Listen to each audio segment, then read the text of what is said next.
Today we're going to do an oil change for this 2017 Toyota Corolla. It's 4-cylinder, and it's going to take 0W20 oil. This should be a quick one. I'm not at my normal place, so actually I'm traveling, but I'm going to do an oil change for a family member, and this is what I'll be using. I don't have all the tools with me, so I have this big giant funnel. Really nice that it's like super giant, so I don't mess up on the pour. We have this, which is pretty cool. I picked it up because I don't want to get too many tools here, but it's going to be an oil pan that is also collects the oil, and you just bring this whole pan directly to the shop. So it's kind of an all-in-one. Usually I use an oil pan and then put it in an oil container after to bring to the shop. And then picked up this on Amazon, really cheap, but it's just that standard oil filter kind of wrench that I would need. And so this was like, I don't know, $5-6. So you can see it there. There we go. Got it out now.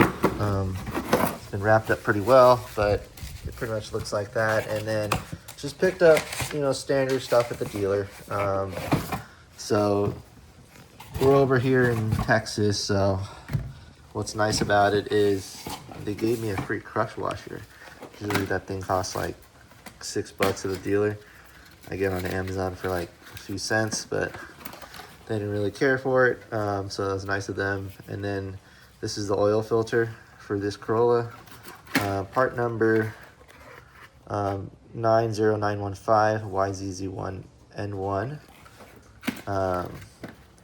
And the 2017 Corolla is nice because it actually went back to the full cartridge versus the kind of the old one was kind of like paper filter. They get to use their reusable canister. And then this is the crush washer. Usually it's in blue. This one's in black, but that's perfectly fine as well. And then you need 4.4 quarts of 0W20 oil. So what I did here is I picked up 4 quarts here, and then I have leftover half-quart bottles filled up, so that's just going to be plenty. So we're going to use 4 quarts of the full synthetic 0W20 from Toyota. We're going to use this kind of oil filter from Toyota and the crush washer inside. And this is all we need, along with a 3/8 socket and just kind of I think this is a 14 milliliter. I believe it's 14, could be 17. I'll know when I'm down there, but I'll show you guys in a bit. So before I jack up the car, we're gonna put some wheel chocks on the back tires. We have these kind of heavy duty ones here. So they're much heavier than the ones I have. They don't have quite the curve, but because they're weighted and because it's just a nice wedge, it'll keep it on pretty steadily. And then we're gonna take the jack stand and the 2 jacks, the 2-ton jacks, and put it on. So we don't have our normal 3-ton floor jack that extends to the back, but we do have this smaller 2-ton hydraulic jack here. This car isn't lowered, so it should be fine to get underneath. And then we have these jack stands here. They're 2-ton. They're not that tall. I've been using these ones for years and just kind of left it here the last time I did an oil change. So we're going to use this to keep the car up, but first we're going to try to get to the jack point and bring the car up itself. With the 2017 Corolla, and especially with this 2-ton jack, there's really not much room to jack it up. But what we have here is a little tow hook. As you can see there, I'm pointing at it. It's pretty, I would say it's pretty close to the front of the bumper. And so that's where I'm going to put all the pressure, just because it can hold a lot of weight. And we're just going to jack it right there. And what I'm going to do there is just bring it up as far as I can, up until, I wouldn't say until it's maxed out, because you need it to come up a little bit. But once I get the tires off the ground and I can slide the jack stands on the sides underneath, I'll go ahead and check that out.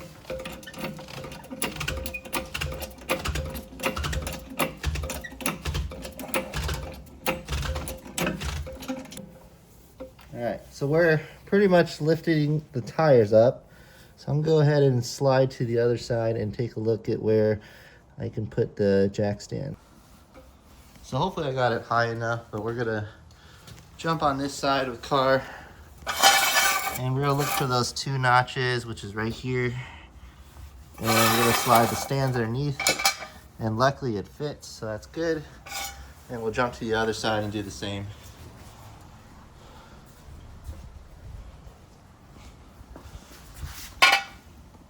So on this side, the same here. There's 2 little little notches where the pinch welds are, and that's where we're gonna have it lift up.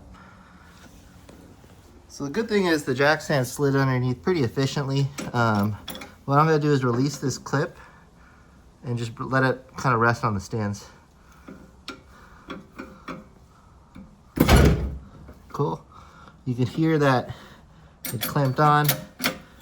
I'm still gonna put a little tension along the jack and just leave it there, but it gives me enough clearance to get underneath and get the oil pan drain plug loose. So we're gonna slide this drain pan underneath and get as close as we can to the oil pan. And as you can see, the oil pan's right up here, and this is the drain plug, so I'll go ahead and center it there. All right, so we're gonna take I think this is a 14, and we'll see if it fits, and it does, and we're gonna loosen it. And it comes out pretty easy. That's all we need to do is be able to catch the oil. So we're gonna loosen it. And then once it's loose all the way, we're just gonna let the oil drip off. And what I do is I do have the cap kind of loose, so hopefully it'll just jump in the pan and not splatter. But we'll see. As you can see there, it's coming right in. And we're just gonna wait and just let it do its thing. And you can see up here, this is the oil filter, and we're gonna take a wrench and open that up. So the oil is draining through. So while it's doing that, we're gonna move this aside and actually pull out the oil filter. So you do need a little bit room, but we have this Work Pro oil filter. It's kind of just like a wrench, and we're gonna use it like pliers and just kind of get it out. So it's facing the other direction, and we want to go to the right because that is really loosening it from this side. So you imagine if you're facing the oil filter on the other side, you're going to spin to the left. Right now I'm spinning to the right, so that way you can pull that oil filter out. You can see it already coming out, and so that's all you need with the oil filter wrench. The rest you can do by hand, and then when you spin the oil filter, you'll also do that by hand. See, as I open it up, oil is just flowing out. We're just gonna let that come out real quick. You can see it's just dripping. There's still some oil in it, but it's not gonna overflow on my hand or my glove. So I'm gonna just back it out slowly at this point. And the nice thing about this very shallow oil pan is you could just rest it here, and the rest will just kind of take care of itself.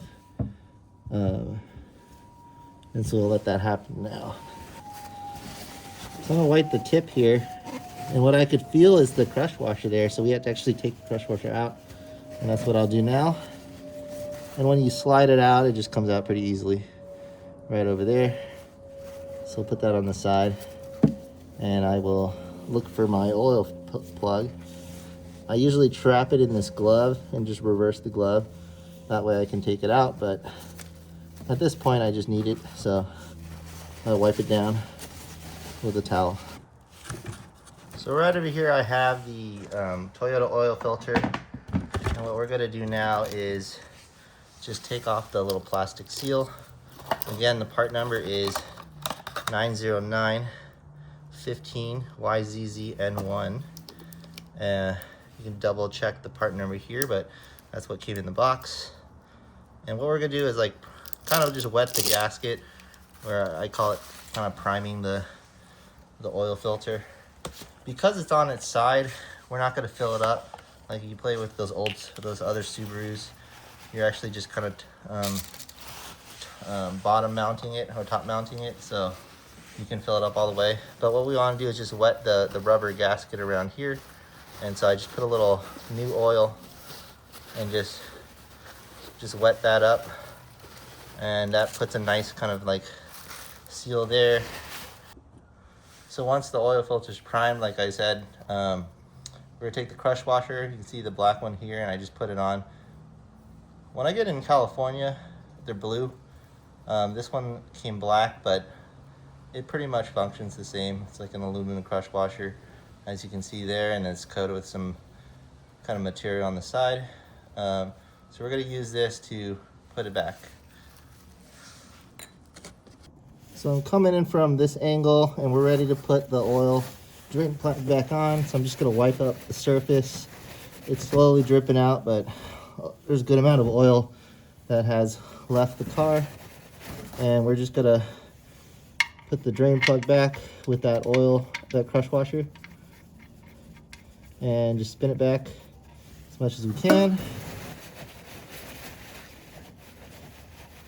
And then the same with the oil filter. We're gonna wipe around the side here. It's still a little wet. We're gonna take that new oil filter that we just primed, and because we spun it to the right side, we're gonna spin left now, and hopefully it'll grab the threads and come back to how it's supposed to, which it is. At this point, we are going to just gonna wipe it dry, and then we're gonna actually hand tighten everything from the oil filter, and then use a socket to use my hands to tighten that drain plug. And just gotta take my hand and get as far as I can so I can actually properly hand tighten this thing.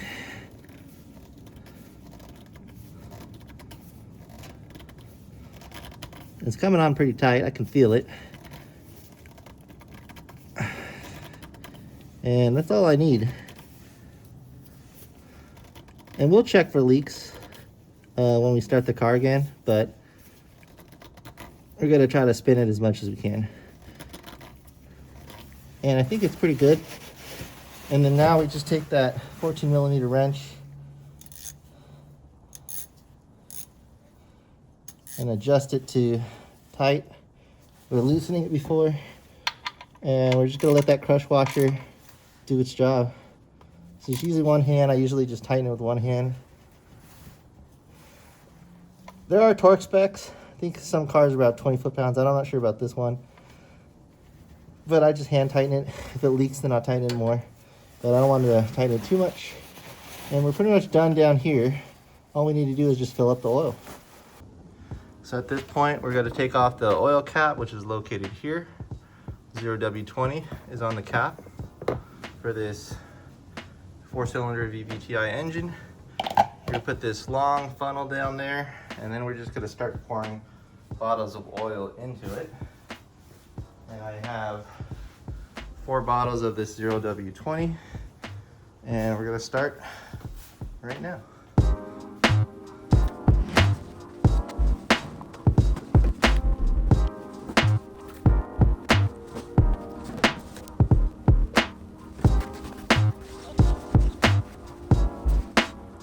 So we've poured 4.4 quarts of the 0W20 oil from Toyota, full synthetic.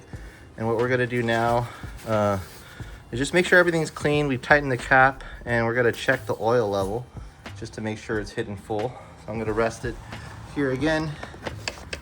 And what we're gonna do is take out this yellow dipstick, wipe it clean. And what we're looking for are these 2 notches. If this one is low for the bottom notch, the top hole there, that notch is going to be 4.4 quarts for Toyota, or their signifier of full.